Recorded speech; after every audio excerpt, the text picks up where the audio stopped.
আপনাদের সাথে শেয়ার করব কিভাবে কম খরচে সুন্দরভাবে নিজের রুমটাকে একদম হোটেলের মতো করে সাজাবেন বা একদম ফ্ল্যাট বাসার মতো করে সাজাবেন। তো আমি যখন মালয়েশিয়াতে ছিলাম তখনই আমার প্ল্যান ছিল যে বাংলাদেশে আসলে আমার রুমটাকে আমি নিজের মনের মতো করে সাজাবো।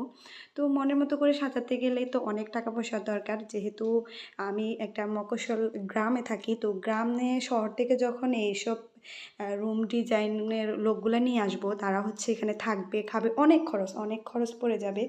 তো সব কিছু চিন্তা করে আমি যখন কথা বলি, ওনারা অনেক টাকা চার্জ করতেছিল। তো আমি কি করছি, আমি ওদের সাথে যোগাযোগ করে এরপরে মানে কাজটা করাই নেই। আমি গ্রামের একটা দিয়ে মানে মিস্ত্রি বলবো, মিস্ত্রি দিয়ে জাস্ট শুধু হোয়াইট কালারটা করাইছি, বা লাক্সারিয়ার যে কালারটা ওইটা দিয়ে হোয়াইট কালারটা করাইছি। আর বাকি যে এই যে স্টিকারগুলা, তারপর এই যে ফুলগুলা, এগুলো সব আমি নিজে করছি। আমি নিজে এগুলো সব বসাইছি। জাস্ট শুধু হোয়াইট কালারটা গ্রামের একটা মিস্ত্রি দিয়ে করাই নিয়েছি।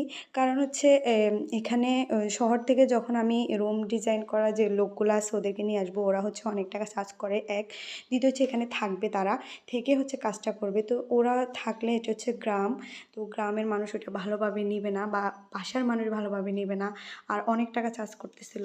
তো আমার এই রুমটা কেমন হয়েছে অবশ্যই কমেন্ট করে জানাবেন। আর কারা কারা পুরো আমি কিভাবে কি করছি জানতে চান, তাদেরকে অবশ্যই জানাবো, কমেন্ট করে জানাবেন যারা যারা জানতে চান আর কি।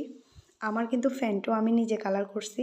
এটা জংয়ে ধরে গেছে আর কি, জং পড়ে গেছিলো। তো আমি গোল্ডেন কালার দিয়ে এটাকে আবার ডিজাইন করছি।